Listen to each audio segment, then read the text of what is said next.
بھی اب چلیے امام مسلم کا کسی موقع پہ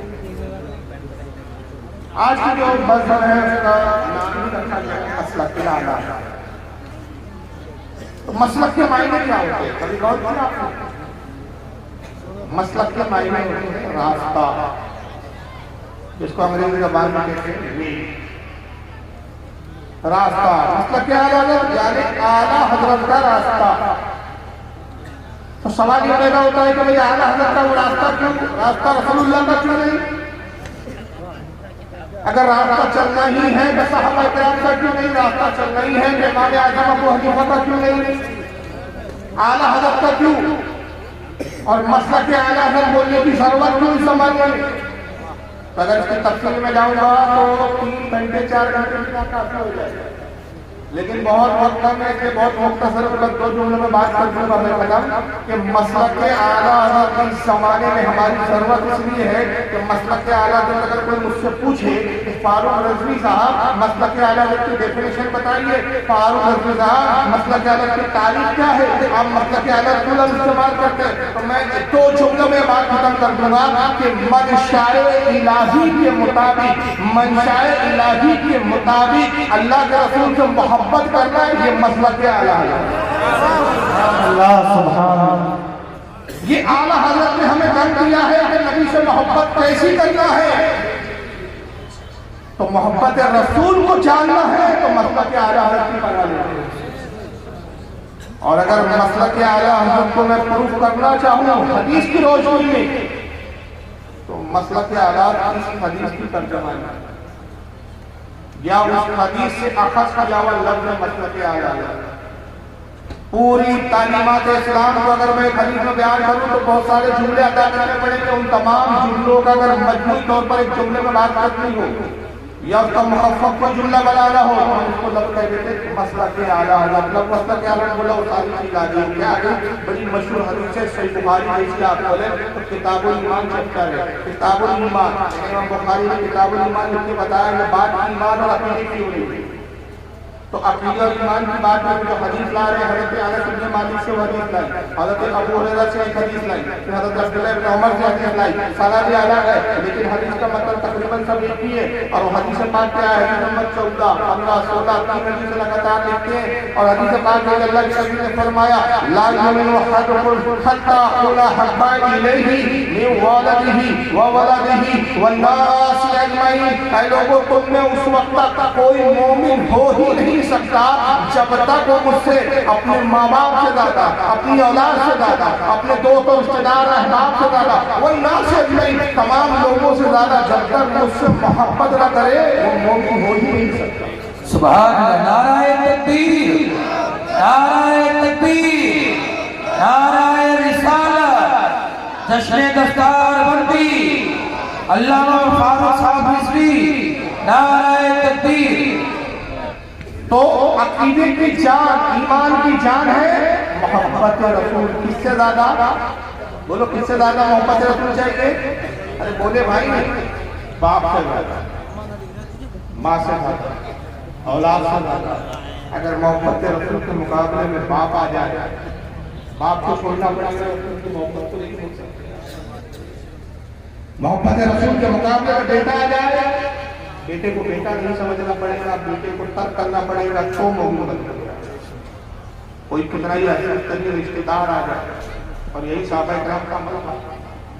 انہوں نے محبت رسول کی خاطر باپ کو اگر اس کے مخالف دیکھا تو باپ کو چھوڑ دیا، اولاد کو اس کے مخالف دیکھا تو اولاد کو چھوڑ دیا، رشتے داروں کو اس کا مخالف دیکھا تو رشتے داروں کو چھوڑ دیا.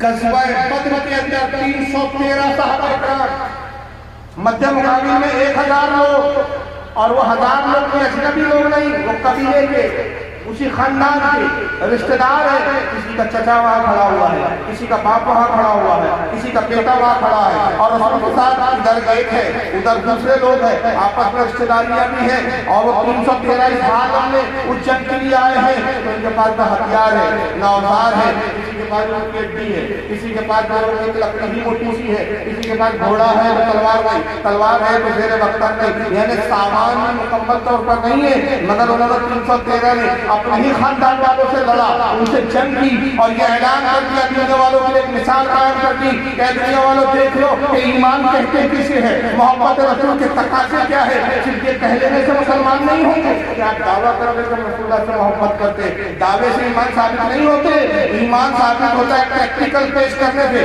تجربوں کے ساتھ جو ہے اپنی دلیل پیش کرنے سے، اور آج ہم یہ دلیل و سند پیش کر رہے ہیں کہ ہم نے رسول اللہ سے ایسا رشتہ محبت جوڑ لیا ہے کہ اس رشتے کو قیامت تک برقرار رکھنے کے لیے آج ہم ہر رشتے کو کاٹنے کے لیے تیار ہیں، ہر رشتے کو چھوڑنے کے لیے تیار ہیں، یہ ہے محبت رسول کے تقاضا۔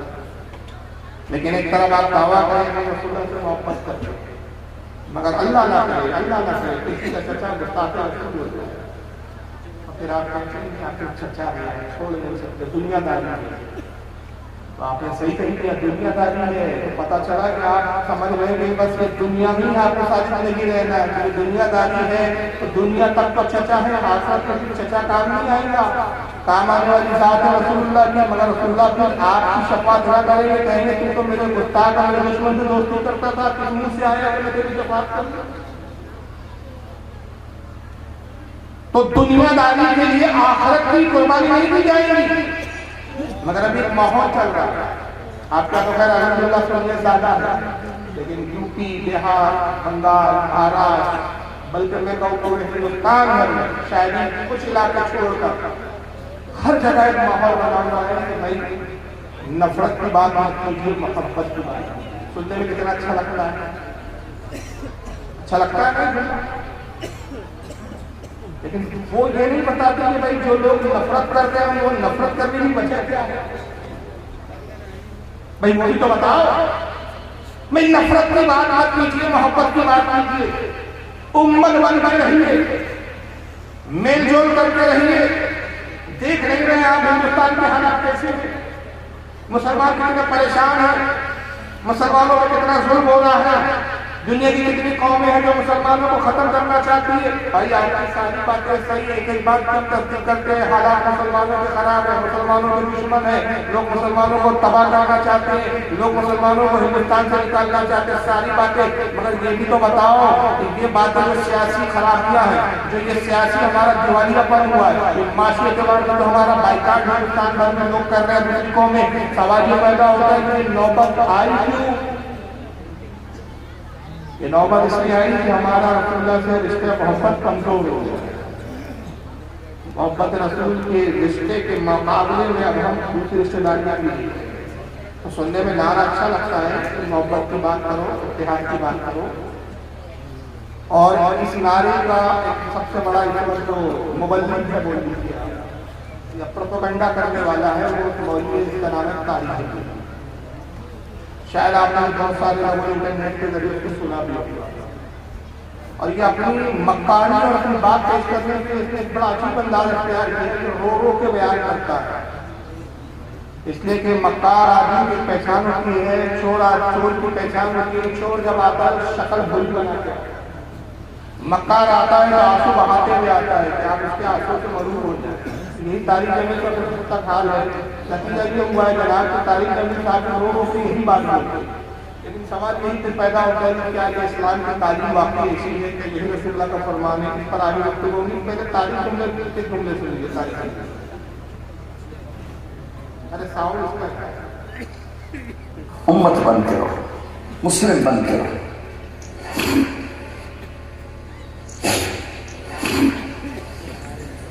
میں تمہیں اللہ اس کے رسول کا واسطہ دیتا ہوں، امت بن کے رہو، مسلم بن کے رہو، کوئی گنجائش نہیں، اپنے اپنے عقیدے پر پکے رہو، دوسرے کے لیے گنجائش رکھو، اپنے اپنے عقیدے پر پکے رہو، دوسرے کے لیے گنجائش رکھو۔ یہ مکار اعظم کی جملے سن رہے ہیں آپ، یہ مولوی کی بولی نہیں، یہ ابلیس کی بولی ہے، یہ منافقوں کی بولی ہے، یہاں تک تو ہم بھی مان لیتے ہیں کہ بھائی امت بن کے رہو، ہم کہتے ہیں بالکل صحیح ہے کہ امت بن کے رہو، یہ کام تو خود جو ہے اللہ رسول نے بتائے ہیں، اللہ نے حکم دیا وَاعْتَصِمُوا بِحَبْلِ اللَّهِ جَمِيعًا وَلَا تَفَرَّقُوا، اللہ فرماتا ہے کہ اے لوگوں تم جو آپس کے فرقے نہ ہو جاؤ، اللہ کی رسی کو مضبوطی سے تھام لو، فرقوں میں مت بٹو، ٹھیک ہے قرآن کا حکم ہے، نبی نے بھی کہا ہے فرقوں میں مت تبدیل ہو جانا، حق کے فرقے کو حق جماعت کو پکڑ کے رکھنا یہاں تک تو صحیح ہے، لیکن اس کے بعد جب ابلیس کے الفاظ برآمد ہوتے ہیں زبان سے، لوگ کیا ہے اپنے اپنے عقیدے پر قائم رہو لیکن ایک دوسرے کے لیے کچھ جائے، مطلب کیا؟ ایک فرقہ وہ ہے جس کا عقیدہ ہے نبی مر کر مٹی میں مل چکے، ایک فرقہ ہے وہ کہتا ہے نبی زندہ، ایک فرقہ کہتا ہے کہ رسول اللہ کو جو اللہ نے علم دیا، اللہ کا دیا ہوا علم نبی کو اجلا ہے کہ پوری امت پورے انسانوں کا پوری مخلوق کا علم ایک جگہ کر لو تو نبی کے علم کے مقابلے میں قطرے کے برابر، اور ایک طرف دوسرا فرقہ کہتا ہے نبی کا علم جانور اور پاگلوں کی طرح، ایک کہتا ہے کہ نبی سے بڑھ کر کوئی کائنات میں ذات نہیں، اگر اللہ کے بعد کسی کا درجہ، کسی کا مقام، کسی کی عظمت، کسی کی شان سب سے زیادہ بلند ہے اللہ کے بعد وہ رسول کی، دوسرا فرقہ کہتا ہے نہیں صرف اتنا ہی مانو اتنا ایک بڑے بھائی کو مانتے ہو۔ عقیدوں میں تو اتنے سارے اختلافات ہیں مگر تاریخ میں نظام کرتے دیکھو بھائی آپ رسول کو بڑا بھائی بولتے کوئی پرابلم نہیں، لیکن آپ نبی کو مردہ مانتے ہو کوئی پرابلم نہیں، آپ نبی کو مردہ مانو لیکن گنجائش ہے، آپ نبی کے علم کو جانور اور پاگلوں کی طرح بولتے ہو کوئی پرابلم نہیں۔ یہ بولی کس کی ہے؟ ابلیس کی بولی ہے، مشرکین کی بولی ہے۔ یہی تو مشرکین نے کہا تھا جب نبی کھڑے ہوئے اور کہا کہ یہ بت تمہارے معبود نہیں ہو سکتے، ان معبودوں کو اکھاڑ پھینکو، تو انہوں نے کہا محمد ایک دوسرے کے لیے گنجائش رکھو، یہ تو مشرکین کی بولی تھی۔ اور انہوں نے بھی کیا کیا تھا؟ کہا محمد دیکھو عرب کی جتنی حسین جس عورت پر تم ہاتھ رکھو گے وہ عورت کا نظام تم سے کر دیں گے، تم جتنا مال بولو تمہارے قدموں میں لا کر رکھ دیں گے، اگر تم یہ کہو کہ بادشاہ بنا دو تو ہم تمہیں بادشاہ ماننے کے لیے بھی تیار ہیں، مگر پھر یہ کہ ہمارے معبودوں کو برا بولنا بند کر دو، برا مت بولو، گنجائش رکھو، مل جل کے رہو، آپ بھی ٹھیک ہم بھی ٹھیک، مل جل کے رہو۔ نبی نے کہا کم بختو خدا کی قسم میں آیا ہی اس لیے ہوں کہ حق کو حق کہوں، باطل کو باطل کہوں، اگر چاند اور سورج بھی تم میرے ہتھیلی پر لا کر رکھ دو تو میں حق کہنے سے باز نہیں آؤں گا۔ تو مشرکین کی بولی تھی سب مل جل کے رہو، اور مصطفیٰ کی بولی تھی حق کو حق بولو، باطل کو باطل بولو۔ یہ بولیوں کا فرق سمجھ لو آپ۔ اور ابلیس نے وعدہ کیا تھا کہ جب بہکانے آؤں گا، قرآن میں موجود ہے، اس نے کہا میں جب بہکانے آؤں گا تو شیطان بن کر نہیں آؤں گا، ڈراؤنی شکل بنا کر نہیں آؤں گا، بھیانک شکل میں نہیں آؤں گا، علامہ مولانا بن کر آؤں گا، داڑھی رکھتا رہوں گا، مسلمان ظاہر کروں گا، صراط مستقیم پر بیٹھوں گا۔ جنہوں نے ابلیس نہ دیکھا ہو کل شکایت نہ کرنا کہ ہم نے ابلیس نے بھی دیکھا، میں نے آج ابلیس دکھا دیا، کی شکل دکھا دی کہ کیسا دکھتا ہے۔ تو کل کے مشرکین کی بولی تھی کسی کو برا مت کرو، محمد نہ ہمارے معبودوں کو تم برا کرو نہ ہم تمہارے خدا کو برا کرو۔ اور نبی کی بولی تھی حق کو حق کہوں گا، باطل کو باطل کہوں گا۔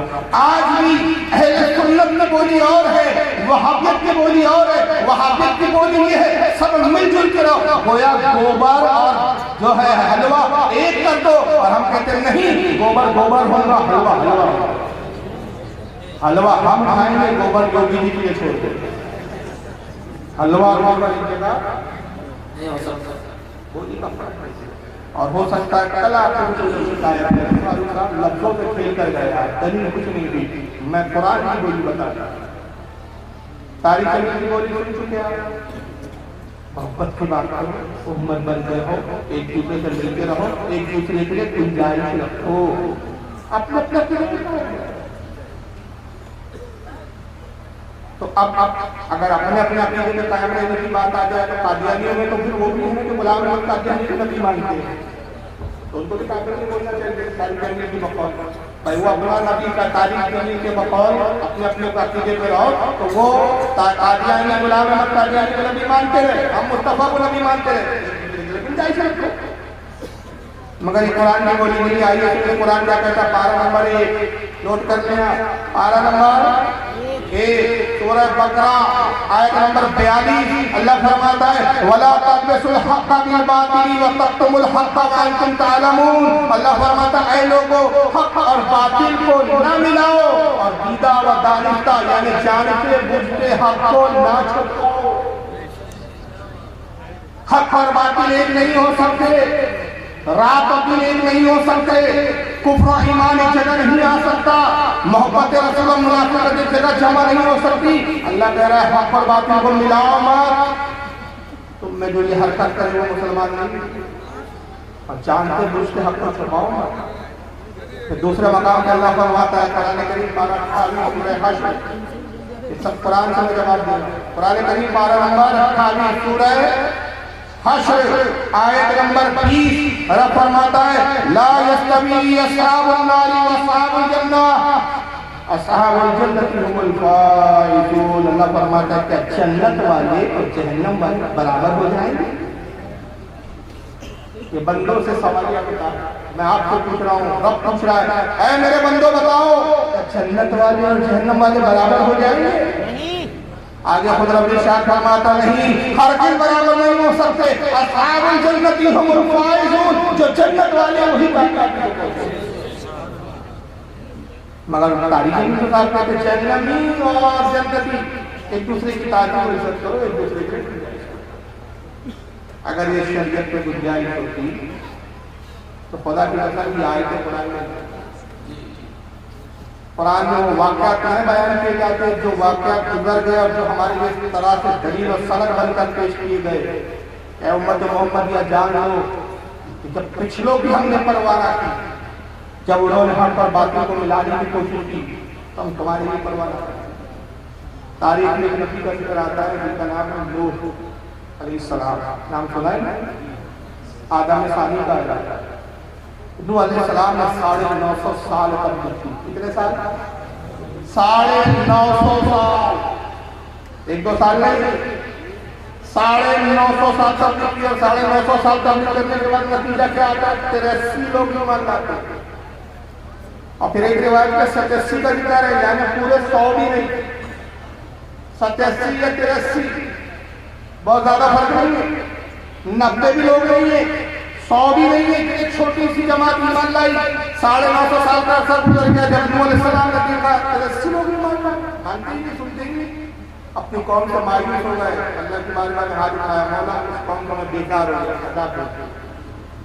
اللہ نے کہا اے نوح کشتی بناؤ، اپنے 83 ایمان والوں کو کشتی میں سوار کر لو، پانی کا عذاب دے۔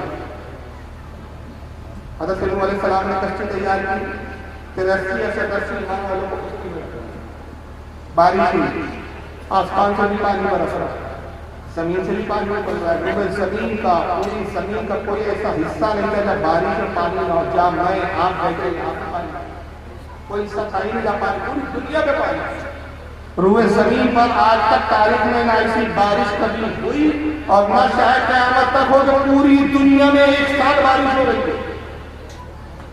دریا بہہ گئے، سمندر چھوٹا، پہاڑ چھوٹنے لگے، اور یہ 950 سال کی تبلیغ کا عالم یہ تھا کہ 83 لوگ ایمان لائے تھے، اور ایمان نہ لانے والوں میں حضرت نوح کی بیوی بھی ہے، بیوی ایمان نہ لائی، اپنے شوہر پر ایمان لائی، بیٹا بھی ہے نوح علیہ السلام کا کلام، نام ہے کلام، نوح کو نبی نہیں مانگا، کافر ہو گیا، بیٹا ڈوبنے لگا کشتی باہر، نوح علیہ السلام کشتی سے دیکھ رہے ڈوبتا ہوا نہیں۔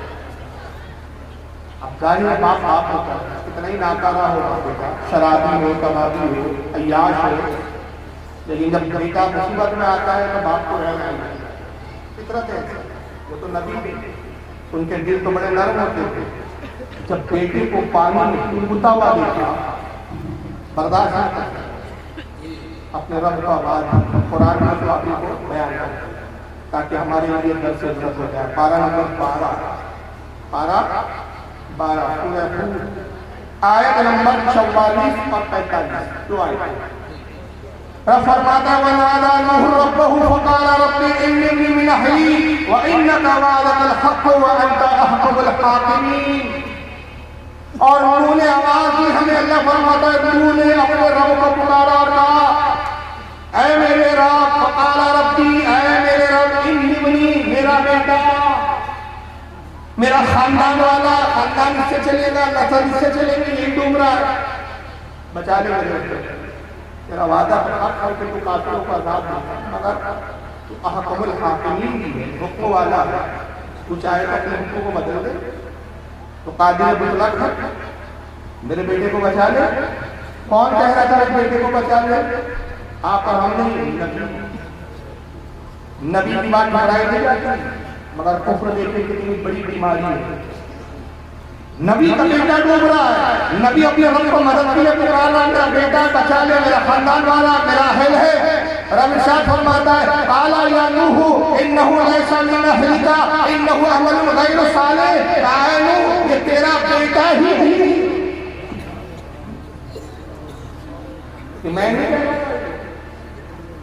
اللہ فرما رہا ہے لیسا من اہلی کی ہر چیز، لیسا جب آتا ہے نا عربی زبان میں یہ بہت بڑے زیادہ لفظ بھی آتا ہے، لفظ کے ماں بھی آتا ہے، لا بھی آتا ہے، بہت سے الفاظ آتے ہیں، لیکن جب لیسا آتا ہے تو لیسا کے معنی ہر چیز میں گنجائش نہیں ہے، ہر چیز تیرا خاندان والا نہیں، تیرا بیٹا نہیں، کیوں؟ انہو عمل غیر صالح، اس کے عقائد اور اعمال خراب ہے، برباد ہے، تباہ ہے، یہ کافر ہے۔ تو جب نوح کا بیٹا کافر ہو تو نوح علیہ السلام کا قاعدہ کیا جاتا ہے کہ تیرا اپنا بیٹا نہیں، تو اگر طارق جمیل صاحب اگر ہمارے عزیز بھی ہو اور اگر یہ بگڑ جائے تو ہمارا کیا لینا دینا ان سے؟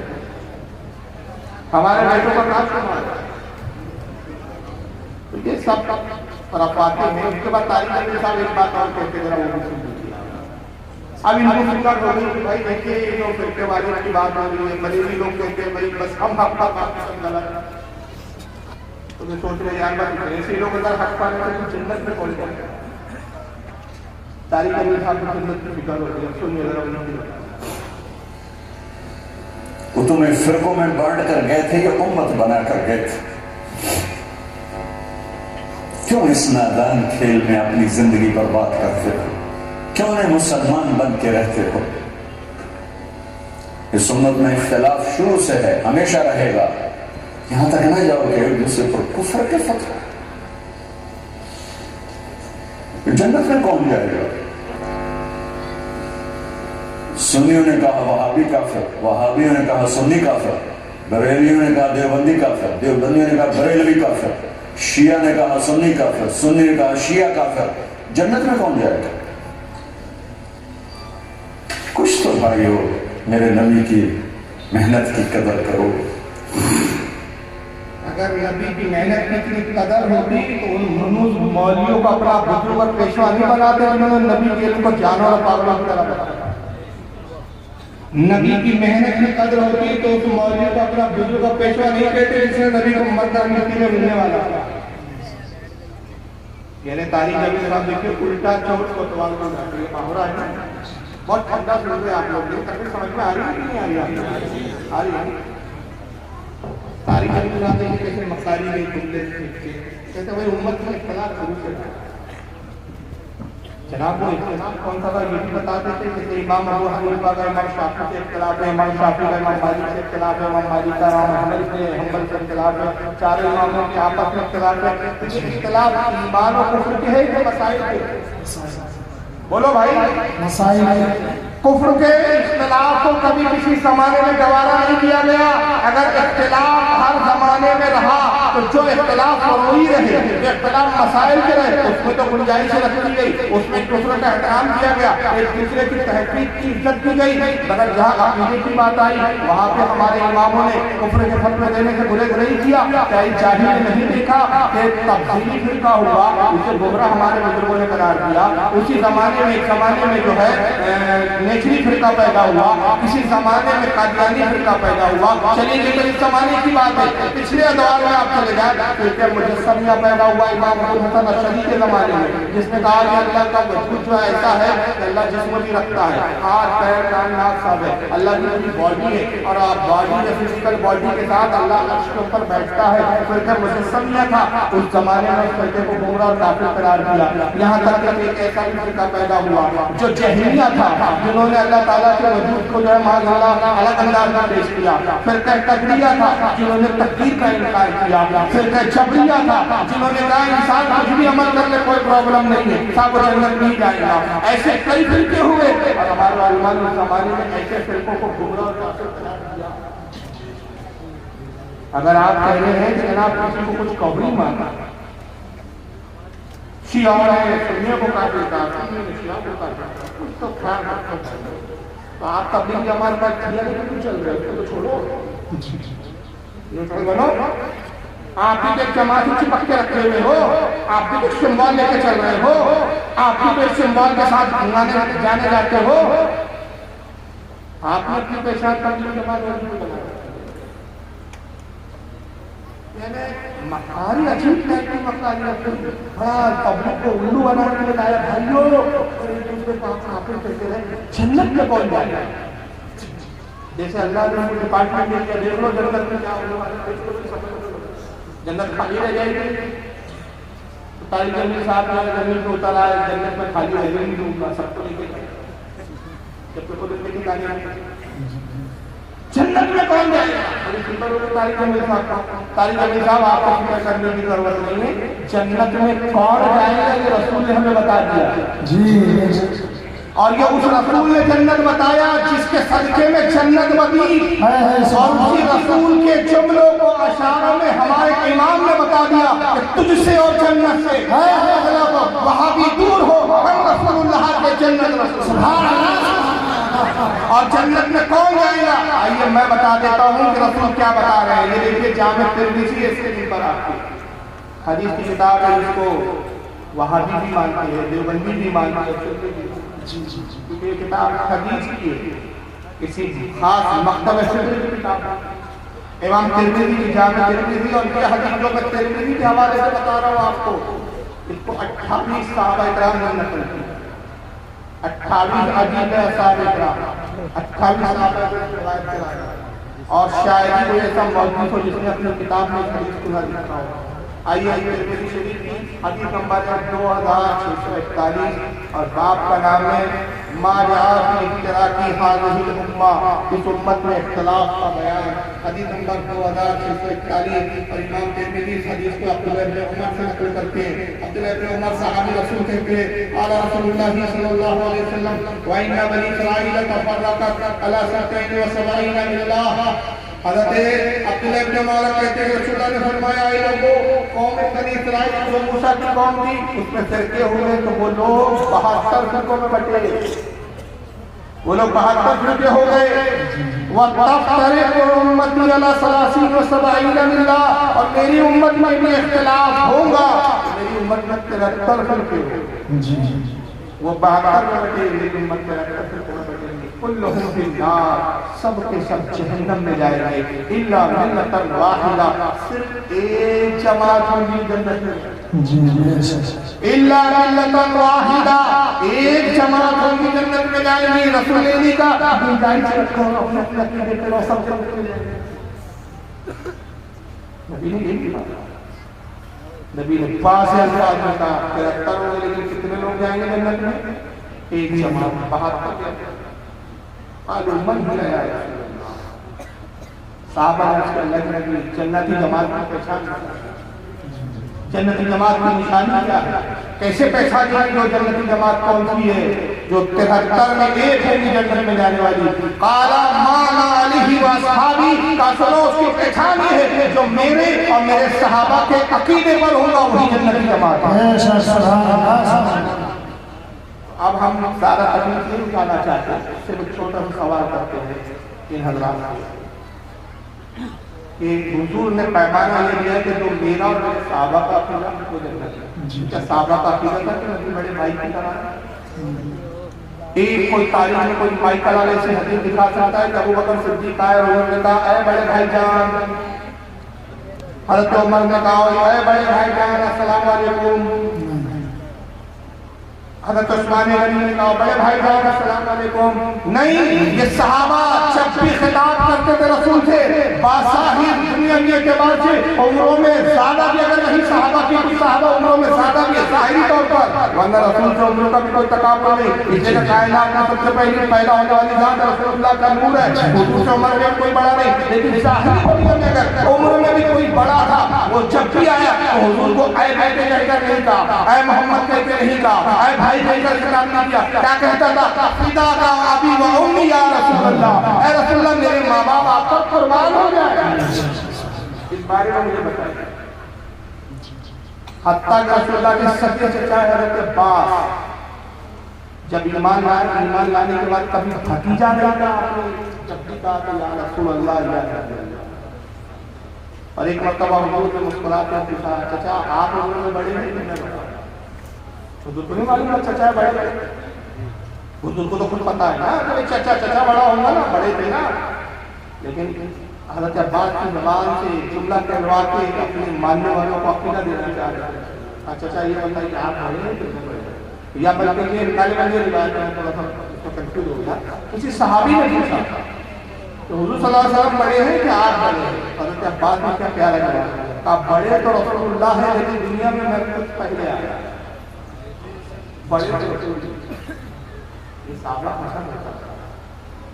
اور یہ ترمذی کی حدیث ابو داؤد میں بھی موجود ہے، ابن ماجہ میں بھی ہے، مسند احمد میں بھی ہے، بہت ساری حدیث کی کتابوں میں ہے. میں نے کہا نا 28 صحابہ نے اس کو نقل کیا، شاید ایسا کوئی موجود ہے جس نے حدیث کو نہیں لکھا. اور یہ حدیث میں واضح حضور نے کہا 72 جنت میں جائیں گے، ایک جنت میں جائے گا.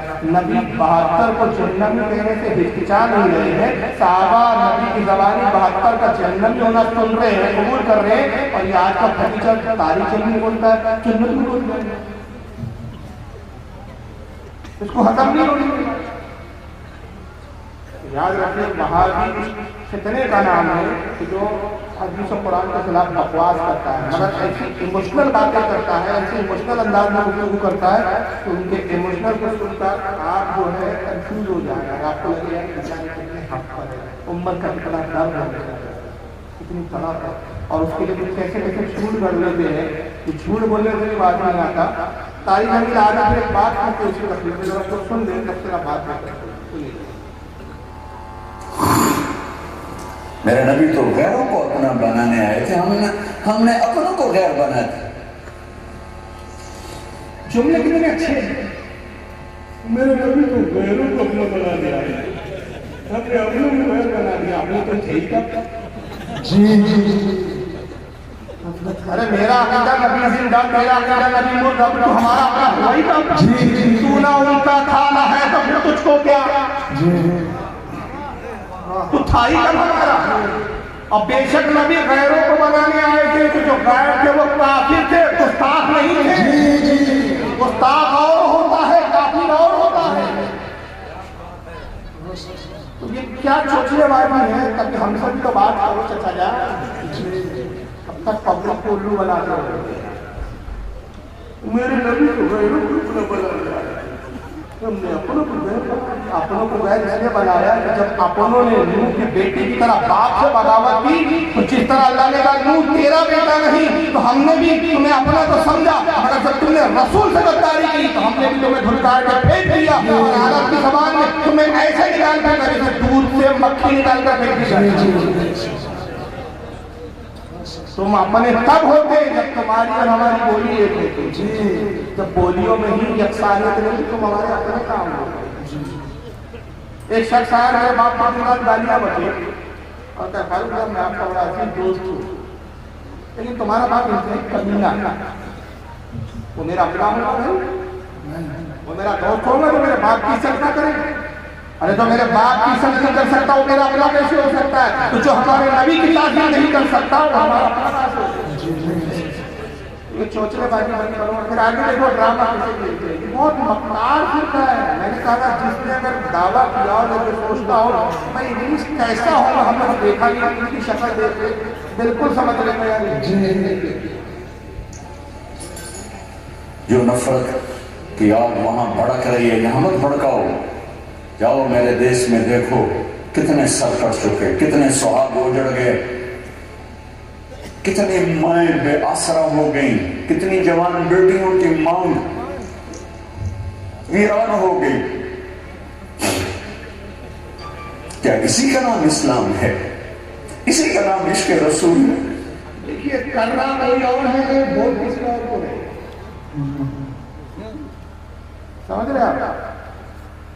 غلطی بیٹے نے کی، ڈانٹ پڑوسی کو رہے. اسی کو کہتے ہیں کہیں بھی کہیں کروڑا بھالو مکین کم بالو.